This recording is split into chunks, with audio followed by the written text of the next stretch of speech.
Hello students, ये question आया था नीट 2026 वाले पेपर के अंदर।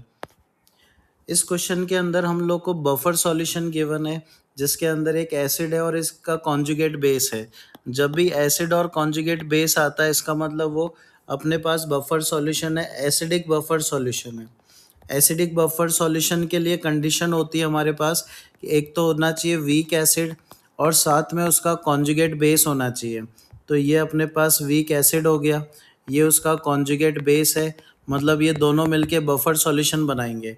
तो जब भी इसका पीएच हम लोग फाइंड करते हैं तो पीएच का फॉर्मूला होता है direct pH equal to pKa plus log concentration of conjugate base upon concentration of acid होता है। तो अगर क्वेश्चन में देखें तो इन दोनों की जो कॉन्सेंट्रेशन है वो इक्वल दे रखी है, तो कॉन्सेंट्रेशन तो इक्वल रख देंगे। उसके अलावा हम लोग को पी के ए की ज़रूरत पड़ती है, पर क्वेश्चन में हम लोग को के भी दे रखा है, वो भी एक्स माइनस का, मतलब एच एक्स का के ए चाहिए होता है, पर अपने को एक्स माइनस का के भी दे रखा है। पर एच एक्स का जो एक्स माइनस है वो कॉन्जुगेट बेस ही है। मैं ऐसी बात कर रहा हूँ कि एक्स माइनस जो है वो क्या है, कॉन्जुगेट बेस है।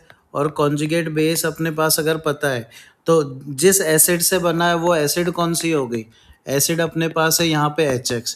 तो किसी भी एसिड का अगर के ए डिफाइन करते हैं तो उसका जो कॉन्जुगेट बेस का के बी है, उन दोनों को मल्टीप्लाई करने के बाद के डब्ल्यू के इक्वल आता है, जो कि 10⁻⁻14 होता है। तो हम लोग को के बी यहाँ पे गिवन है 10⁻⁻10। तो मैं के बी को यहाँ पे रख देता हूँ। तो के ए इंटू 10⁻10 इक्वल टू 10⁻⁻14। हमें के ए की ज़रूरत थी, तो के ए यहाँ से फाइंड कर लेंगे, 10⁻⁻4 आ जाएगा। के ए 10⁻⁻4 है तो पी के आ जाएगा अपने पास 4। अब फाइनली सारी वैल्यूज़ पता है तो हम लोग यहाँ पे पी एच निकाल सकते हैं।